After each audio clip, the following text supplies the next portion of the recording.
Draw my reflection for the module Effective Management Consultancy.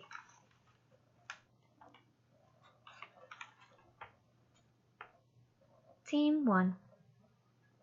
So during Team 1 there was a general lack of communication. Therefore, I found that I was often attending meetings on my own. In order to improve this, I established several methods of communicating. But I still found I was attending meetings on my own and working alone, so there was little improvement.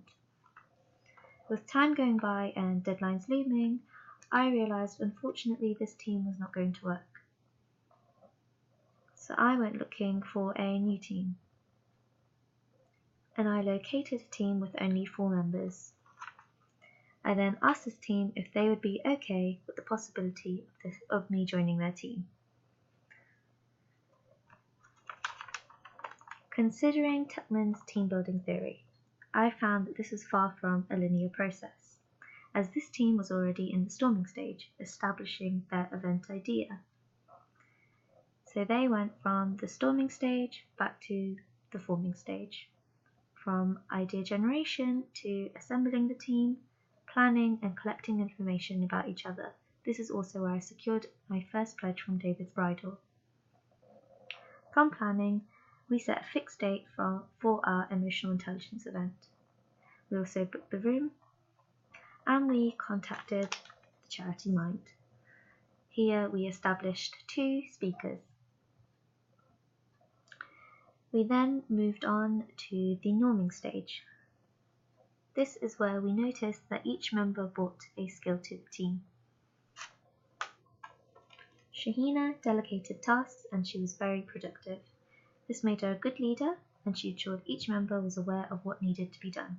She was also very organised.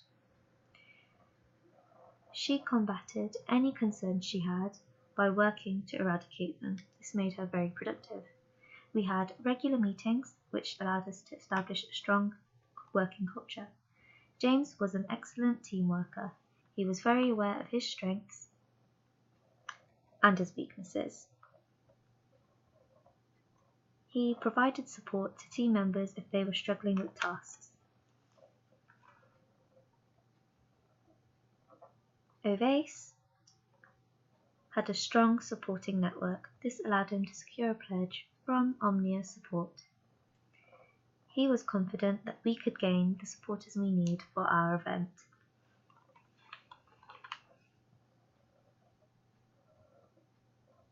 Matthew was a sales expert. He set the prices for our donuts during our event so we can double the profit.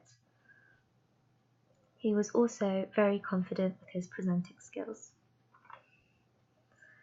Seema, myself, I pride myself on being good at risk planning, foreseeing issues before they arise, and being adaptable, progressing from hurdles fast. With my creativity skills, I took charge of our event's branding. Looking into this in more detail, the Belbin team roles. In the social end of the spectrum, we have our resource investigator Matthew. He's outgoing and enthusiastic, with the strength of exploring opportunities and developing contacts, however with the weakness of being over-optimistic and losing interest. Our team worker James. James was cooperative and diplomatic with the strength of listening and averting friction. However, he had a weakness of being indecisive and avoiding confrontation. Moving on to action, we had Ovace, who was our shaper. He had the strength of moving through obstacles fast, working under pressure, and he had the weakness of possibly offending people's feelings. Next, we have our complete finisher, Shahina. She ensured we met our goal and had a strength for perfecting any errors and polishing any issues that we had, with a weakness of worrying and not delegating tasks. I was the only one on the thinking end of the spectrum as a monitor evaluator. So I think strategically and outside the box, strength in seeing all options and judging accurately. However, I lack the drive to inspire others and I can be overly critical. Moving on from this, our aim was to raise as much money as we can for the charity Mind. We set our target at £1,000.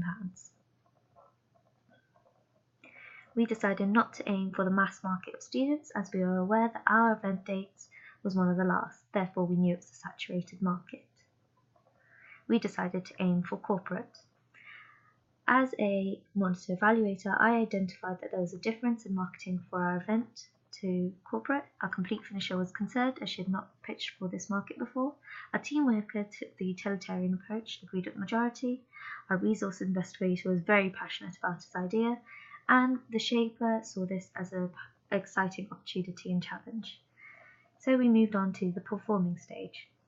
Each member took on their own tasks. I took charge of branding. This was through our Just Giving post with pages of posts and multiple social medias. I created virtual banners and posters, as well as physical posters and brochures. I also made 2 videos. One was an eye-catching invitation, the other was an overview of the topic of emotional intelligence. I kept the marketing consistent through our posts. I built on brand and advertising posts and the journey posts. I ensured on each platform they were consistent. We had mass emails sent out and I distributed posters and brochures. So seeing this in action. Situation 1 was selling our tickets. We were selling at £20 at the university and online on our Eventbrite page.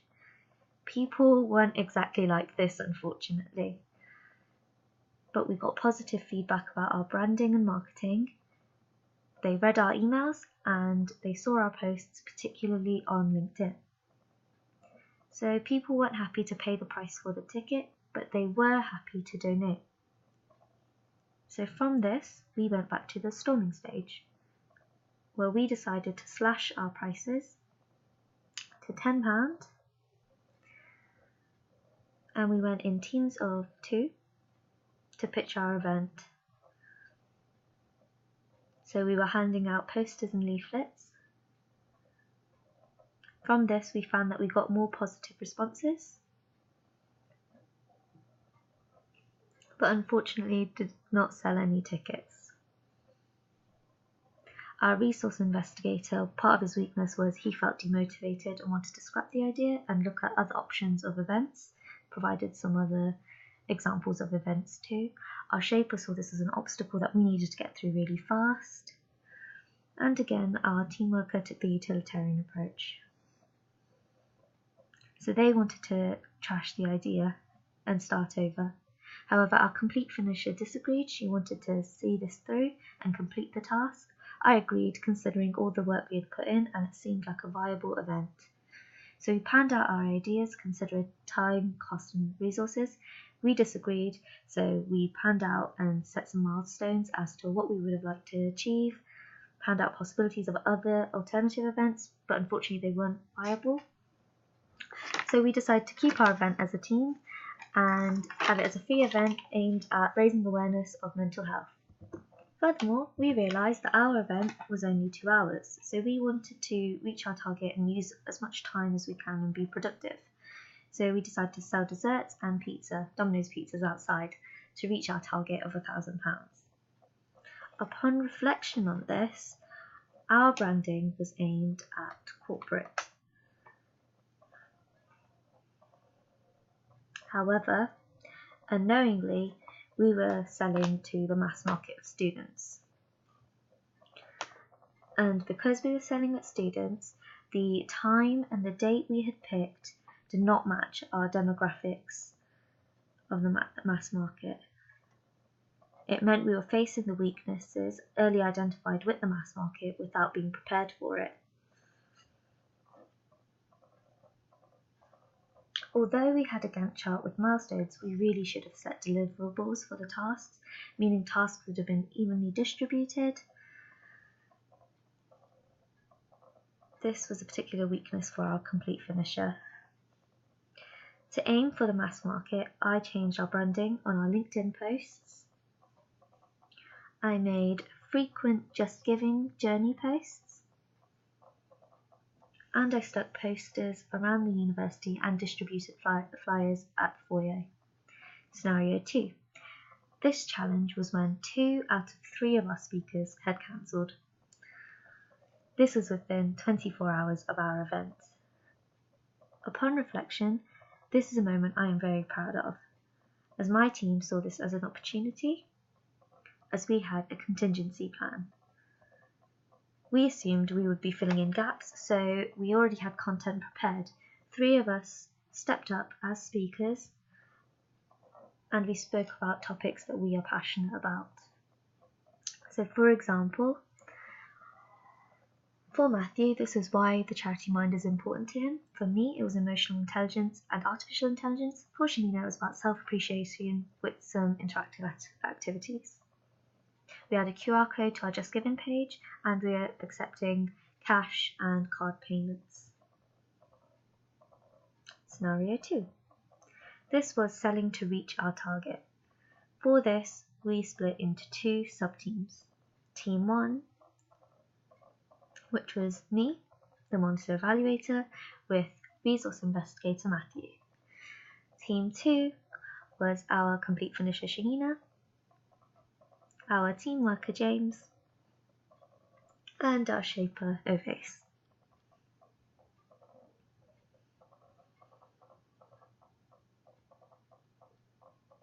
So Team 1 was located around the university, not in one static position, and we were selling treats and we were accepting card payments.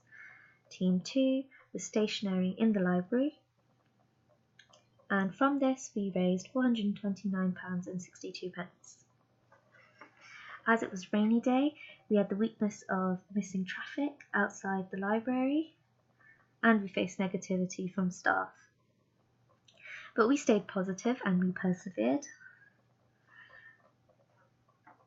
From this, I realised that I had a comfort zone for working with the complete finisher. The reason for this is because we had a similar work ethic and we worked at a very fast pace, which I was used to, whereas I was paired with the resource investigator. I made this decision as I delegated the tasks, and I found I learned a lot from our differences.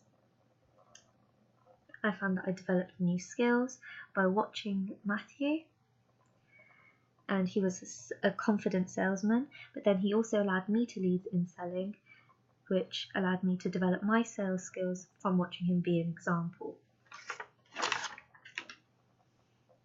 So overall, I realised that Team 1 necessarily wasn't a bad team. We just never reached the forming stage due to external commitments we never met. I realise it's important to keep marketing consistent, but I had to change it due to our change in target market and strategy. Ideally, keeping it consistent would be best. From our networks, we gained 3 pledges. I stepped out of my comfort zone and I became a speaker. And we found alternative ways to attempt to reach our target. We raised £986.62.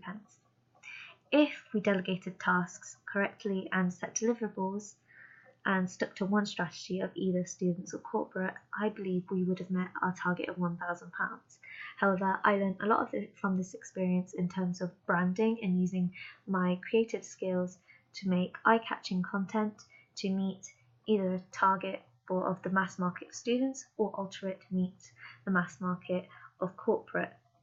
Furthermore, I learned a lot in terms of confidence from talking as a speaker during our event, and I learned a lot from having a contingency plan and working under pressure from when things didn't go to plan. The branding and marketing when we were aiming at corporate is noticeable, it's different. For example, it wasn't as personable, it was straight to the point, yet still somewhat eye-catching. On our Just Giving page, when we were aiming at corporate, it was quite clinical. we weren't as visible. But when we began aiming at students, we became more visible as a team. Here are some of our posts on our Just Giving page. From selling and from advertising at the foyer, our events where we became speakers, selling sweet treats to students, that's me at our stand. Oh, and here's our team. Here are some LinkedIn posts where I had our videos, still eye-catching, but they were very factual, straight to the point. Whereas when we began aiming at students, it became more exciting and fun. Our posts were more engaging.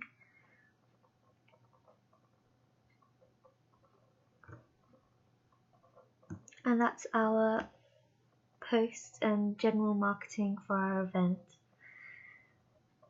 during that period.